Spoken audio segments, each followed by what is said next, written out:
This is Sandy Shellis, and I'm in another area that's pretty nice, and I want to have a talk today because it occurs to me that with all of the things that are going on in our country, other countries, behavioral wise, the fighting and the hatred and all of this stuff, I'm just wondering, does anybody ever think of the connection between the environmental garbage that's in the air we breathe, the food we eat, and the water we drink? I'm not sure. But today, I got information from Roger. Now, there's going to be a discussion with James Cromwell on at 5:30. And I looked at this information, and I had a conversation with someone else today also. And all of this stuff is growing in my mind. I am not up on everything, of course, because I don't have time. I'm taking care of a sick husband. I mean, there's a lot of stress in my life.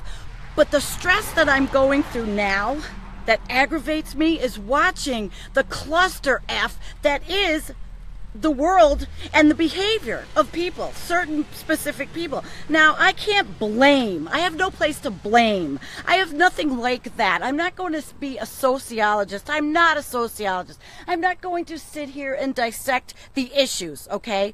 We all know what they are. But what I am going to talk about is one specific plant, one specific potentially polluting plant, and what does that do to people's minds? What does breathing and eating and drinking all this crap do to people? And what is happening? I mean, all over the world, the fighting and the nastiness between people. Of course, it's probably human traits. It's going on forever. But just listen to this, okay? I'm gonna put this on, and I guess you know I'm worked up, and you all know when I'm worked up. This CPV frack gas plant is in Minisink, New York. And I went to Albany and did the thing for that and reported that for you and did the speakers and covered that. And Roger was there, and it was great, okay? This is a horrible plant. And there are plants like this all over the country. And the pipelines that are going in, and the frack gas, and the wells being polluted. But these figures, they really got to me. I just want you to hear them. And I just want you to think about this as these obnoxious cars go by and I drive one.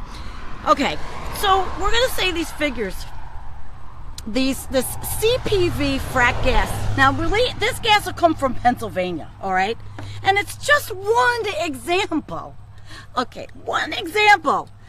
What kind of pollution would the smokestacks from CPV emit? The figures are in tons per year. Now think about that with everybody that is behaving crazy in this world. Or different things that are happening. Babies being born with, genetic defects. And all of the things that we don't know about. Autism. All these things that have been, just in my lifetime, have been mushrooming. Okay? So, carbon monoxide, 344 tons per year. Nitrogen oxide, 186.8 tons per year. Volatile organic compounds, 65 tons per year. Going out there. Breathe deep, guys, because that's the shit you're breathing. Formaldehyde, 1 ton per year. Other hazardous air pollutants, 8 tons per year.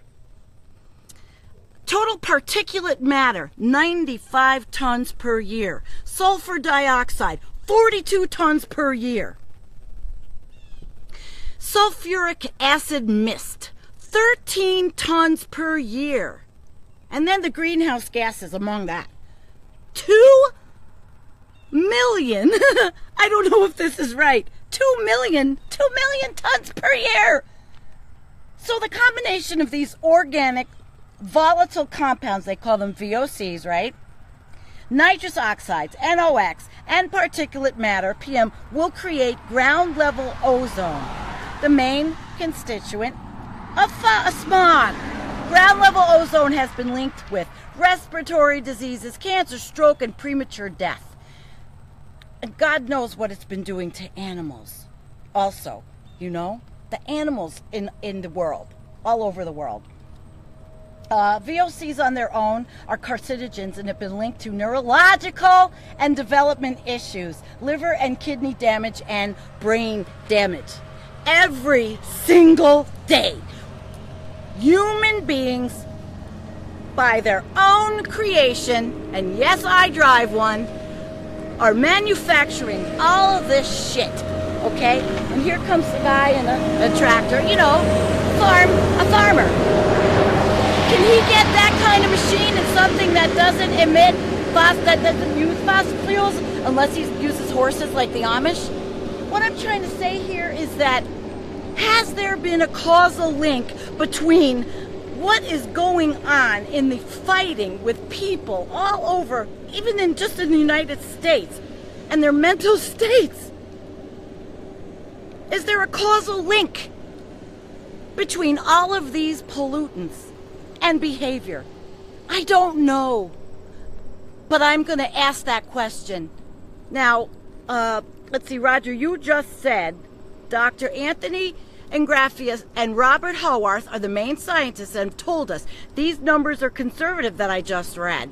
They're conservative. So if those are conservative, now this plant is potential. It hasn't even started. Okay? Remember when I did the live stream and I came home from Pennsylvania and I stood in front of that plant that was on the Susquehanna River, and I looked and people live near there and they have to breathe and live this shit every day and all of that? Well, I would like to know, and if there are any psychologists out there, has there been any causal links that have been demonstrated by all of these pollutants and human behavior? I mean, I'm just so aggravated. I am aggravated and I'm sick and tired of all the fighting. I am sick and tired of what I read. I'm sick and tired of this administration. I'm sick and tired of it from the top down. And yeah, this is a rant because I really think there's a causal relationship with the human behavior that we are seeing and all of this bullshit. And I'm sorry that I'm like this, but you know what? I'm not sorry. Sorry, but not sorry. And what put me over the edge was reading this. And knowing that really, potentially, we are victims of poisoning that is affecting people in such dramatic ways. And it does not give anyone license to say that any of these behaviors are acceptable. That is not where I'm going here. I don't think any of those behaviors are acceptable that are going on, that we are seeing, that we are reading about. Of course not. None of it is. And I'm not even saying that somebody born, you know, a 25-year-old person that has these horrible, disgusting, negative, horrible thoughts. Well, actually, I don't know what I'm saying there. Possibly. 25 years ago. I gave birth 28 years ago, one kid. Thank God she's all right. How about those other people that are in their 20s? What have they ingested? What was in their mother's womb with them? What kind of hormones were they being subjected to, that these people are losing it? You know, I mean, I'm emotional right now. Hell yeah, of course, because I'm making a point. We do not know what human behaviors and what is happening as a result of all this crap. Now, I walk around these cornfields and I look and there are signs. Now, I can't find any at this moment, but there are signs and they have these names on them and numbers. And I was driving my older brother to the airport today and I said, you know, do you know what this means? And I haven't done the research on it, but there's the cornfield. And I said, geez, you know, is that the kind of chemical they're using on the corn? Is that a company? Because I've been driving by them, but I have never taken the pictures and I haven't researched this. There's a lot of things. I'm not a climate scientist, but boy, there are so many things I want to know and there's not enough time in the day. And I have someone I'm going to talk to soon who is a climate scientist, and we're going to discuss some of these things, and maybe he'll come on and Maybe he'll be part of our team. I don't know. But this is what's going on in my mind in Environmental Coffee House today. And hi, everybody. I'm glad that you're all joining. But this is what's going on in my mind. All of these chemical carcinogens, all of these things, and they always talk about how they affect, the body. And Roger says, I think something like 90% of the corn is GMO. So even where I live, not the Amish, unless they've been told that they can't use the seeds. My brother was telling me that in Oregon, there were actually farms that were told they can't reuse their own seed. They have to buy Monsanto seed. I mean, we're going crazy. And I know that abrupt climate change is on us. But that's not exactly the focus today. The focus is all the bullshit garbage that we ingest and how is it affecting our mental states. I don't think it's affecting our mental states too good. And maybe it's my own mental state today. I've had a lot going on, but it's just a question. And when we share this, if anybody's out there that has access to studies of all of these carcinogens and all of these chemicals, what is it doing to brains? What has it done in utero? What's going on with babies? Roger says autism because of all the pollution, like these freaking flower plants. I think so. And another thing I've been thinking about, the addiction problem. Okay, now I read, and I did post an article about overdosing and the amount of heroin overdoses of kids. Does anyone think that maybe because of climate change and because of human activity, these kids are looking and saying, wow, what kind of future do I have? And they're using those drugs to mask their despair because they don't know if they can pay a student loan? My daughter has $30,000 worth. They don't know what their futures hold. They see the fighting. They see what went into our presidency. And our presidents, we have a big problem with it. Yeah, you're one of the problems, sir. And why? Why do we have this? Because kids have nothing to look forward to. Depression, health issues, CO2, it makes us dumber. All of these toxic chemicals and greenhouse gases are killing us and dumbing us down. Thank you, Roger. Thank you. So if you get a chance to go on Environmental Coffee House, please look at that article. Because, again, I only come on when I want to ask questions. I'm looking to you for answers and solutions. Let's look at solutions. We know what the problems are. I tell you what the problems are ad nauseum. I don't have all the solutions at all. But people do write to me. And I ask those questions. So today, what we're taking away from this is all the spewed shit that comes out of these gas plants and frack gas and coal and all that. How is it causally linked to behavior? I would like to know. Back in 2013, Cornell and Stanford had a study proved that 100% fossil fuel free future possible for New York State by 2030, creating 4.5 million new probably jobs. I can't read it all, Roger, as a point. This is a live stream, and when this goes on to YouTube, the people on YouTube can't see the comments when I do it like this outside. So that's why I read it, because YouTube is a totally different beast. But I just will say that I would like to ask that question. Psychologically, causal, what is happening to brains in utero? What is happening to people? What's happening in development? What are all these things doing? It's the psychological, because I got off on this rant because of all the bullshit going on, all the fighting and all the hate and all of this. Is this a human trait that's been around forever? I suppose we could say it has. Just watch TV and watch Game of Thrones. Is that an example of human traits? I mean, that's everything. But I really don't want to feel that in 2017, that everything that human beings have done is what is causing every single abnormality or every single behavior departure from the norm.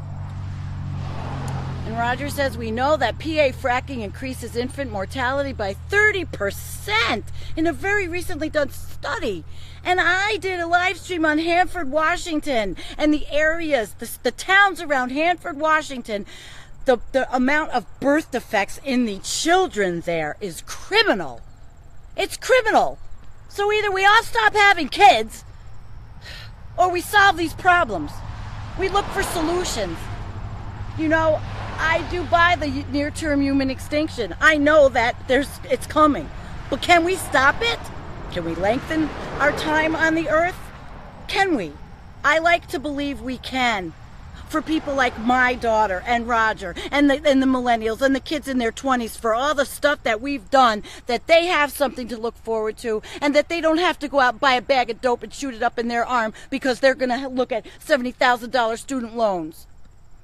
And they're going to look at frack gas plants and pipelines as their future when there's green energy. But there are states where counties are being talked to and dissuaded from putting in wind energy like this because the fossil fuel industry is getting to them. There's a lot of corruption. But we go back. We go back. And that's the question for the day. What is the causal link? Behavior.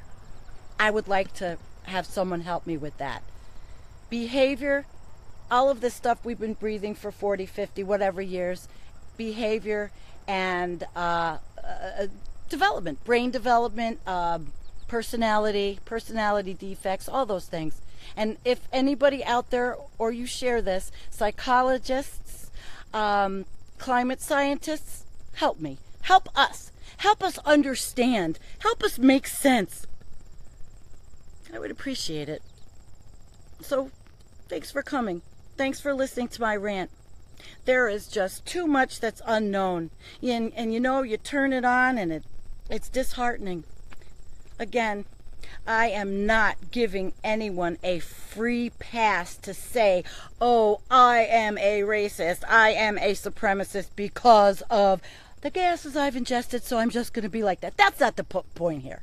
That's not the point here at all. But the point here is, let's know what's going on. Let's know what's in our brains. Let's know what's happened to our kids.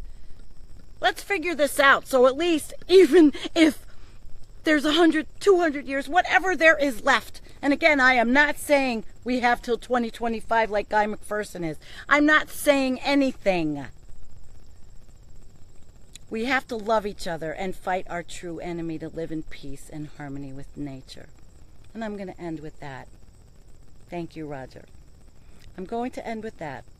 Everyone, thank you for coming. Have a wonderful evening. And let's think about getting the answers to these. Okay? Have a great, great evening.